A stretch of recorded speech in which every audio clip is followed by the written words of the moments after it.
E os apóstatas, e os críticos, e os zombadores, e os invejosos vão à loucura com o nosso canal Acorda e Desperta.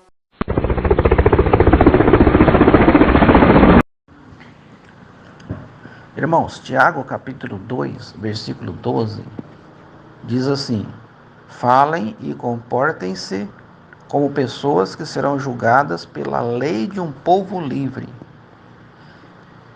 A pergunta, será que esta expressão, que seríamos julgados pela lei, essa expressão, ela indica que sem a lei ou sem o decálogo, poderíamos pecar sem punição?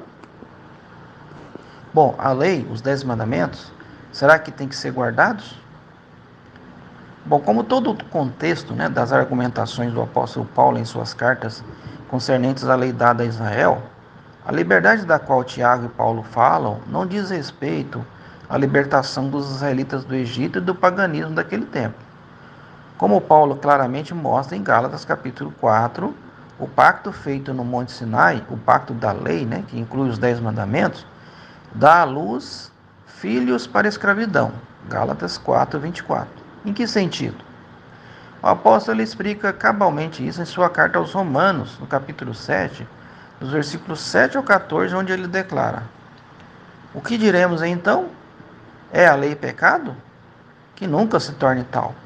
Realmente, eu não teria chegado a conhecer o pecado se não fosse a lei.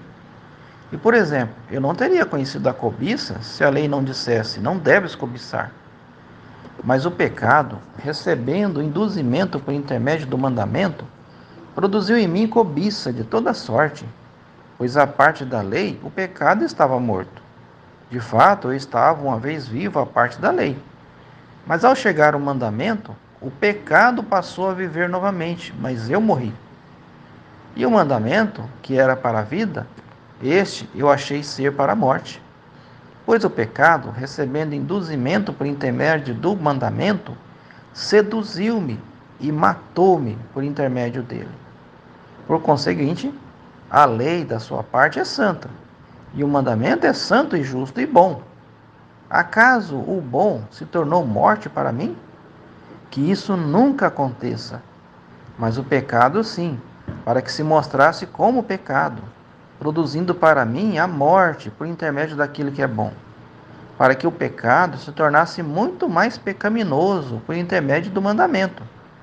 Pois sabemos que a lei é espiritual, mas eu sou carnal, vendido sob o pecado.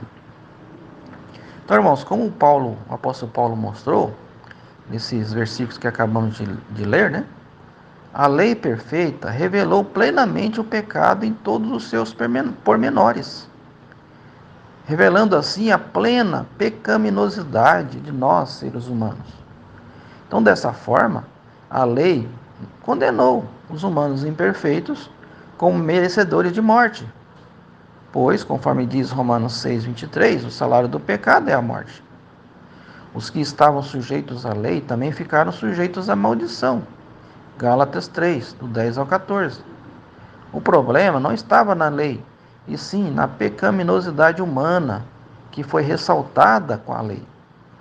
Por isso, disse Paulo, por obras de lei, nenhuma carne será declarada justa diante dele, pois pela lei vem o conhecimento exato do pecado. Romanos 3, versículo 20. Paulo também explicou, o aguilhão que produz a morte é o pecado, mas o poder para o pecado é a lei. 1 Coríntios capítulo 15, versículo 56. Assim, irmãos, enquanto a lei existisse, o pecado teria poder. Por isso, havia necessidade de que os que estavam debaixo da lei serem libertados dela.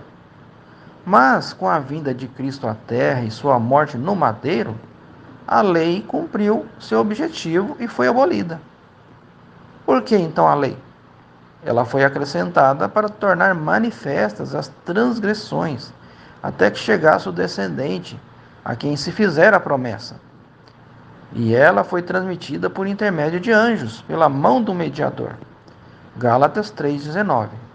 Então o apóstolo Paulo deixou isso intensamente claro em Romanos 7,6, quando ele diz, mas agora fomos exonerados, ou seja, libertos da lei, porque morremos para com aquilo que nos segurava, para que fôssemos escravos no novo sentido, pelo Espírito, e não no velho sentido, pelo código escrito.